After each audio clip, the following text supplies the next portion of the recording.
समस्त दर्शकों को जातक विचार चैनल को हार्दिक स्वागत। आज भिडियो आम जाना जे चंद्र ग्रह विषय नवग्रह भितर चंद्र और सूर्य होउछंती दुईटी ग्रह दुईटी देवता जहाँकर स्थिति को आम प्रत्येक दिन दर्शन करिथाउ। जेबे पृथ्वी और सूर्यंकर मझिरे चंद्र आसती सेतबेले सूर्य किरण चंद्र को भेदे जद्वारा आम पृथ्वी रे पूर्णिमा हुए। ज्योतिष शास्त्र रे चंद्र होउछंती मातांकर कारक ग्रह, सूर्य पितांक कारक ग्रह। सूर्य पुरुष, चंद्र प्रकृति। चंद्र किरणरू पूर्णिमार रातिर अमृत झरे, सेथिपाई चंद्र को जीवनदायिनी कहा जाए। चंद्र होउछंती कैश फ्लोर कारक ग्रह, अर्थात चंद्रमा कृपा व्यतीत आम धन प्राप्ति करिपरिबा नाही। आम हाथ को जो कैश आसुची ताहा ही चंद्र, अर्थात चंद्र डिसाइड करंची जे काहा हाथ को केते कैश जीव। चंद्र होउछंती मनर कारक। जदि मन दृढ़ संकल्पित हेउची, जदि मनरे विपरीत स्थिति रे भी गोटे आशार किरण झलसुची, तेबे जानिबे जे कुंडली रे चंद्रमा बलवान अछंती। आ जदि टिके टिके कथारे मन दुख हो जाउची, अपसेट हो जाउछंती, डिप्रेशन को चली जाउछंती, तेबे सेभली क्षेत्र रे चंद्र जंत्र गोटे पाखरे रखिबा उचित। चंद्रमा जदि शुभ फल देवाकू लागंती, तेबे दुर्लभ वस्तु धन रत्न अलंकार नूतन वस्त्र इत्यादि प्राप्ति हुए, उत्तम भोजन प्राप्ति हुए, व्यवसाय उन्नति देखा मिले, मातृस्नेह खूब अधिक मिले। ग्रह दशा जेते विपरीत चालू किंतु पॉकेट केबे खाली हेबनी, जुआडू जेमिति हेले पैसा आसिक हाथ में पहुँची जीव। मनरे अपूर्व शांति भरी जाए जदि कुंडली रे चंद्रमा शुभ स्थिति रे छांती। चंद्र जदि शुभ फल प्रदान करती तेबे मन सबुबले खुशी रहिबो। देखिए किछि लोक अति सुख शांति रे जीवन बंचती, तेबे जानिए केउठी ना केउठी ताको कुंडली रे चंद्र शुभ फल प्रदान करछंती।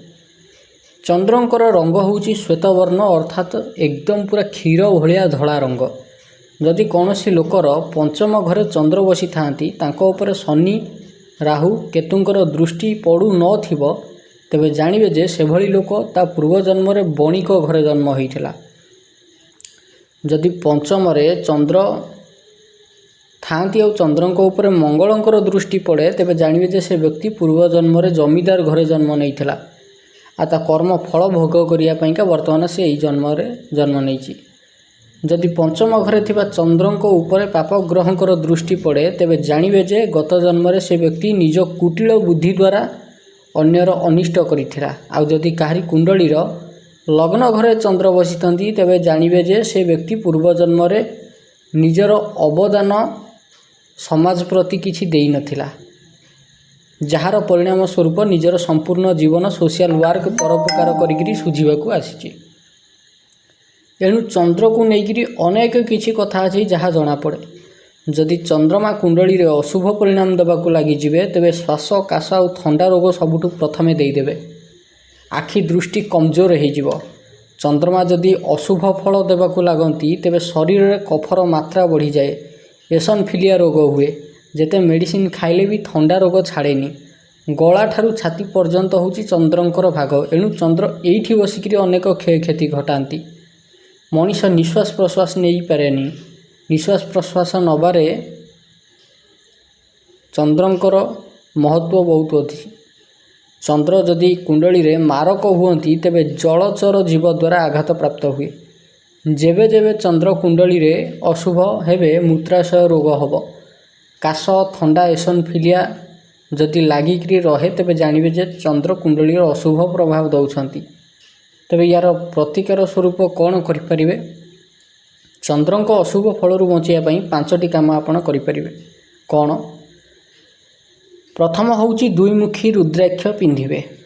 द्वितीय होउची चंद्र कवच बा चंद्र जंत्र गोटे ताबिज रे भरिकरी पिंधिबे। तृतीय काम, प्रत्येक दिन संध्यारे चंद्र को मिश्री पानी किंबा पानी रे 4 चामच क्षीर मिसेइकरी अर्घ्य देवे।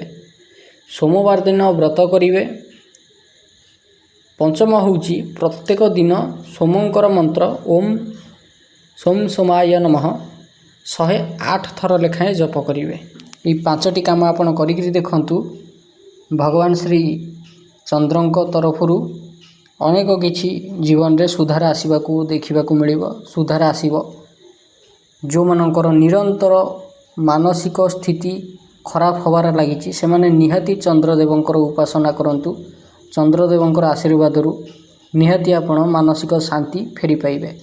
ତେବେ ଆଜି ପାଇଁ ଭିଡ଼ିଓଟି ଏତିକି। ଯଦି ଆପଣଙ୍କୁ ଭିଡ଼ିଓଟି ଭଲ ଲାଗିଛି ଏଇଭଳି ଭିଡ଼ିଓ ଦେଖିବା ପାଇଁ ଆପଣ ଆମ ଚ୍ୟାନେଲ୍ ଜାତକ ବିଚାର ଚ୍ୟାନେଲକୁ ସବସ୍କ୍ରାଇବ୍ କରନ୍ତୁ। ଧନ୍ୟବାଦ।